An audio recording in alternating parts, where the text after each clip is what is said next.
The pull-up is hands down one of the most iconic gym exercises out there. It's great for your back, it's great for your arms, it's great for your core, you can do it to build up strength, for hypertrophy, and everything in between. The question a lot of people ask though is, what type of pull-up should you do? Should you do narrow grip or wide grip? Should you do overhand, underhand, or neutral grip?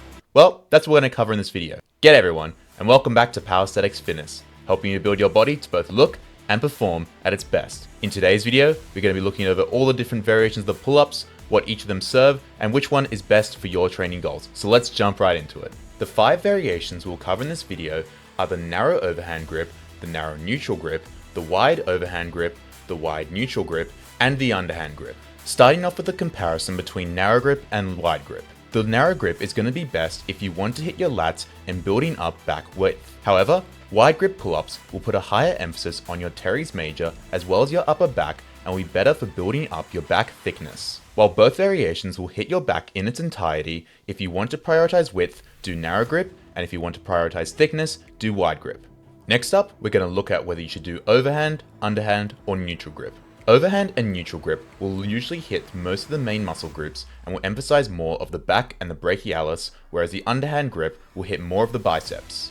The underhand grip can also be a good way to put a larger stretch on the lats as you're bringing your arm out further in front of you. My only real problem with the underhand grip is I often find that my elbows are not mobile enough and I'm not limited by my back or my arm strength for the mobility in my elbow. Therefore, I usually will opt for an overhand or a neutral grip. The main differences between the overhand and the neutral grip pull-up will be that the neutral grip will put a slightly bigger emphasis on the brachialis and brachioradialis, whereas the overhand will put a slightly bigger emphasis on your lats. However, this is very minimal and shouldn't be the deciding factor if you prefer one or the other. The neutral grip, however, I find easier if you're trying to do sternum pull-ups and work more of your back thickness. Finally, we will rank all 5 of these variations. They all have their pros and cons, and therefore it will vary depending on person to person. My personal ranking is in last place. I'm gonna have to go with the underhand grip, simply because I find it's too much stress on my elbow during the movement and I don't get as much work on my back and my arms.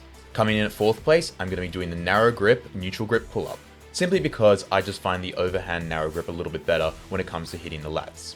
In 3rd place, we're gonna be going with the wide grip overhand pull-ups, simply because I think the neutral grip is better for sternum pull-ups and therefore better for building up back thickness. So naturally, in 2nd place, we're going to be going with the wide grip, neutral grip pull-ups.